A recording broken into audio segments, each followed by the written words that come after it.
Good morning all students and welcome to my channel Vishal Kumar.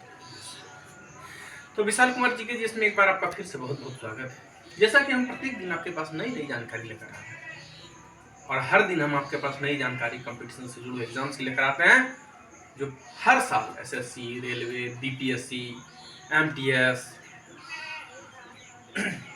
GD, BPSC और यहाँ तक कि यूपीएससी जैसे टफेस्ट एग्जाम में इस क्वेश्चन को एक बार नहीं, दो बार नहीं, कितना बार दोहराया था, बार बार दोहराया जाता है। और हम उसी क्वेश्चन को लेकर आपके पास प्रत्येक दिन ये जो हम चला रहे हैं सीरीज, वो कंपटीशन से जुड़े हुए एग्जाम। तो चलिए हम बिना देर किए, बिना समय गवाए चलते हैं अपने क्लास। मेरा पहला क्वेश्चन, टमाटर का रंग लाल क्यों होता है? आप सभी टमाटर खाए होंगे, टमाटर खाए हैं ना सलाद बना के। तो जो टमाटर होता है उसका रंग लाल क्यों होता है? जैसे कि आप दूध देखे हैं तो दूध तो सफेद रंग का होता है और टमाटर लाल रंग का होता है। टमाटर भी लाल होता है और हमारा जो खून है वो भी लाल है। तो जैसे हेमोग्लोबिन के कारण खून लाल होता है, कैल्शियम के कारण दूध सफेद होता है, ठीक उसी तरह लाइकोपीन के कारण टमाटर का रंग लाल होता है। तो टमाटर का रंग लाल क्यों होता है? तो लाइकोपीन के कारण। किसके कारण? लाइकोपीन के कारण। दूसरा है कि कोशिका के अध्ययन को क्या कहा जाता है? The study of cell is called. कोशिका के अध्ययन को, जिस तरह से मधुमक्खी पालन के अध्ययन को एपीकल्चर कहा जाता है, के अध्ययन को ऑर्निथोलॉजी कहा जाता है, ठीक उसी तरह से कोशिका के अध्ययन को साइटोलॉजी कहा जाता है। कोशिका के अध्ययन को क्या कहा जाता है? साइटोलॉजी। अब है तीसरा, भारत का सबसे बड़ा तटीय झील।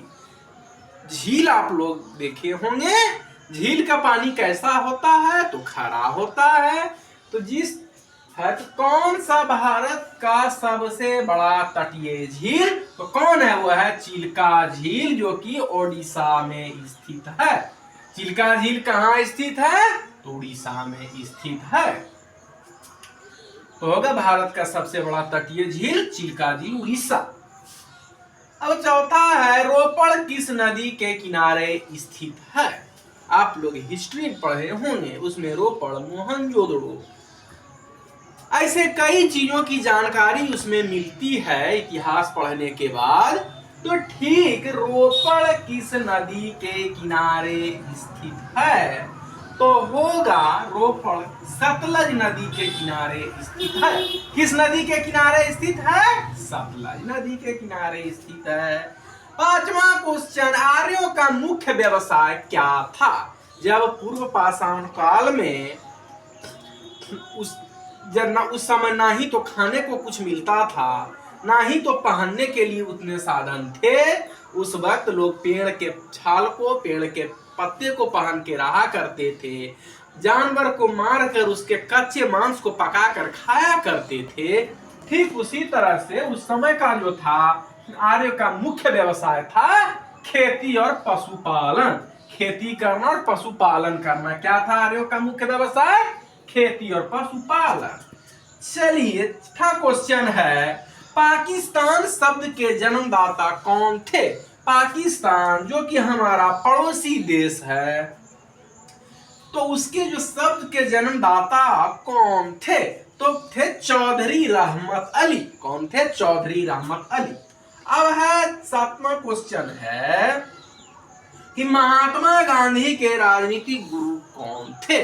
जैसे कि राष्ट्रपिता महात्मा गांधी थे, उनके गुरु कौन थे? तो उनके गुरु थे गोपाल कृष्ण गोखले। कौन थे? महात्मा गांधी के राजनीतिक गुरु गोपाल कृष्ण गोखले।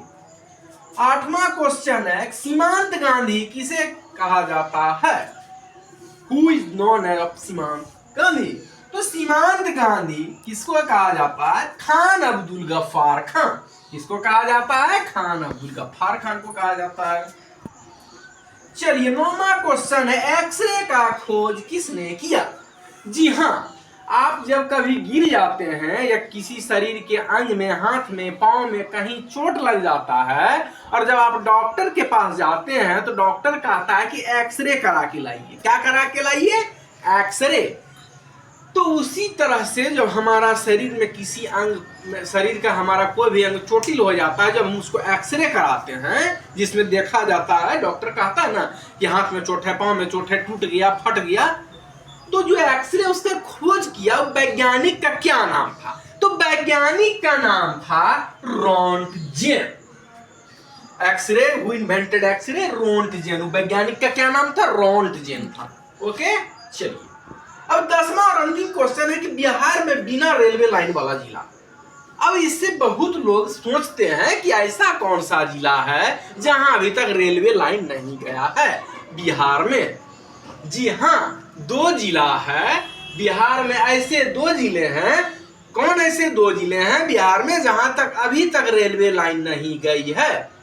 ये भी बड़ा, और इसी में आदमी फंस जाता है तो गलत टिक मार के चले आते हैं। लेकिन वो जिला है शिवहर और अरवल। याद रखिएगा, कभी अगर प्रश्न उठ जाए कि बिहार में कौन ऐसा जिला है जहां तक रेलवे लाइन नहीं गया है, तो एक तरफ रहेगा शिवहर और अरवल, एक तरफ रहेगा पटना, एक तरफ रहेगा, सब जिला का नाम रहेगा। तो आप सब जानते हैं कि रेलवे लाइन है, और एक क्वेश्चन में इनमें से कोई नहीं। तो बहुत सारा स्टूडेंट कहते हैं कि हर जगह रेलवे लाइन है, तो इनमें से कोई नहीं मार के चले आते हैं, लेकिन ये गलत है। शिवहर और अरवल 2 ऐसे जिले हैं बिहार के जहां अभी तक रेलवे लाइन नहीं गई है। तो चलिए, आज का जो हमारा ये टॉपिक था वो इस प्रकार था। It is very important question for competition exam like